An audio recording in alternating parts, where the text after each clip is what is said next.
Okay, again, my name is Leah Svingen, and I will be presenting on a research study I conducted on education in India, a knowledge, attitudes, and practice study. So to give a little background on what I was doing in India is that I was on a St. Olaf sponsored trip called Biology in South India, which consisted of 2 5-week independent research projects, both of which I conducted on issues relating to public health. So my second research site was a place called Oroville, which is very interesting in terms of the Indian cultural context, because it's an international community made up of people from all around the world, focused on creating an element of human unity. So as you can guess, it's a little bit hippie. So they fund a lot of programs in the area, one of this which is ACM School, which is what I was able to get in contact with and talk about this idea of doing a research project on hygiene education.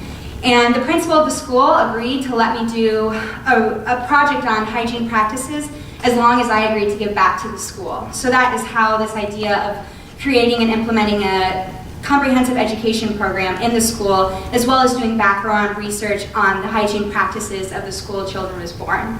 And this environment was also great because this was an English medium school, which allowed me to be able to communicate with these children in English. So kind of looking at why India and why sanitation and hygiene is so important to India.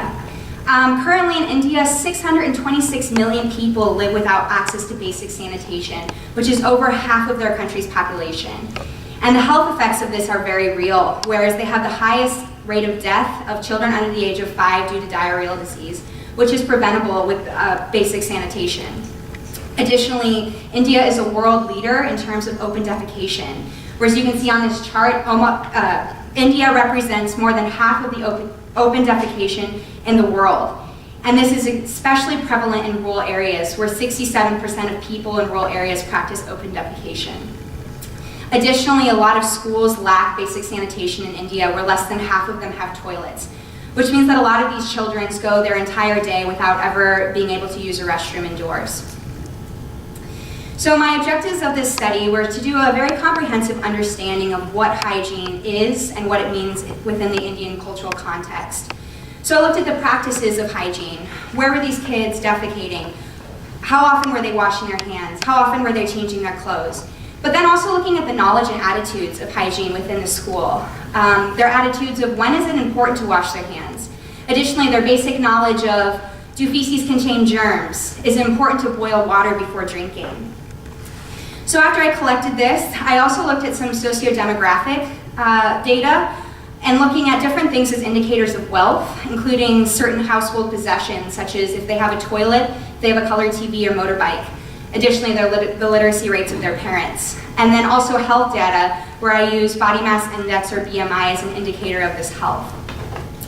And so my goal in all of this, of collecting all this data, was to find some kind of relationship, seeing what happens when a child has poor health. Does this mean that they come from a lower socioeconomic status? Does this mean that they have worse hygiene behaviors?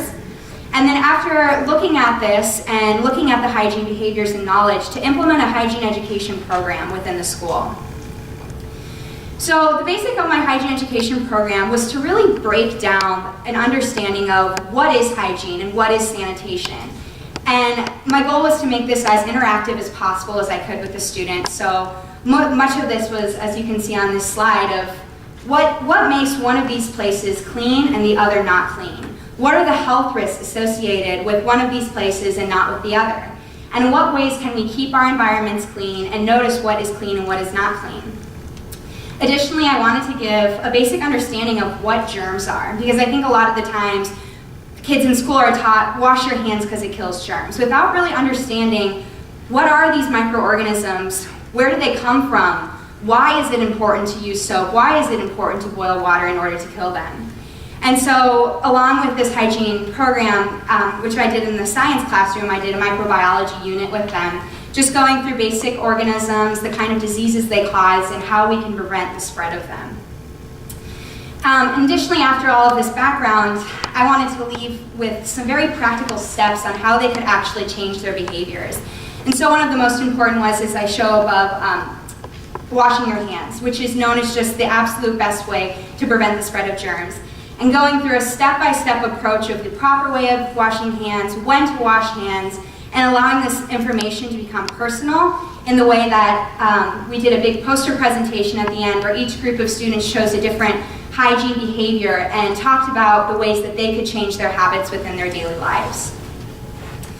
So the results, I was able to enroll 74 students in the grades 5 through 8, which was great, and I have to say just a note about my hygiene education program. Although they did know English, there were some words that they did not know, such as defecation and feces.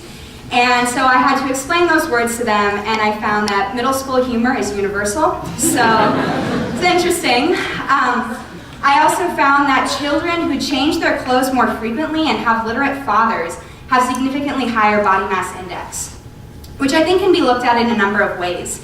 So kids who change their clothes more often, they practice better hygiene, but they also have more availability to cleaner clothes and more availability to laundry services. So this can also be seen as an indicator of wealth. Additionally, a literate father may have more education and awareness of the needs and importance of hygiene and sanitation, but they're also more likely to be able to have higher paying jobs. So I think both of these really show the intimate connection of wealth and health.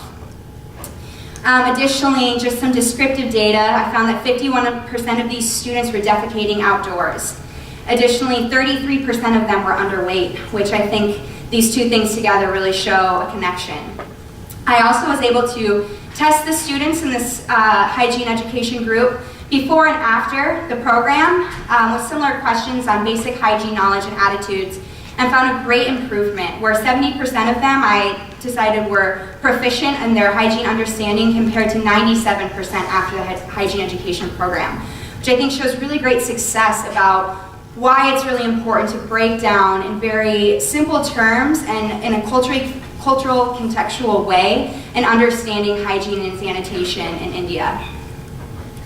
So although I got together all this scientific data, I was very struck with the cultural insights I had regarding the issues of sanitation and hygiene. In my data, I found that 50% of students have toilets while 87% of them have colored TVs, which shows something very interesting about this culture and the kind of values that they associate with hygiene versus TVs. Additionally, I went on a tour of the village with the principal, and he showed me a new house that had been built, which had spent 25,000 rupees on a new front door when they could have spent 10,000 rupees on a new toilet. But in that community, social status was paramount, and that door was a sign of their social wealth. So I think when I look at this, I see that this issue is complex, and I think in the United States, when we hear issues of sanitation in the developing world, we think it's just a result of poverty, and we think that if we can supply these funds and give these people the adequate infrastructure, that they will begin using it. But what I really found is I don't think this is going to be the case, and I think the key to changing this issue is education, and the importance of educating not only these children in schools, but also entire communities, to really focus on the awareness and the health risks, and through this, education can empower change. Thank you.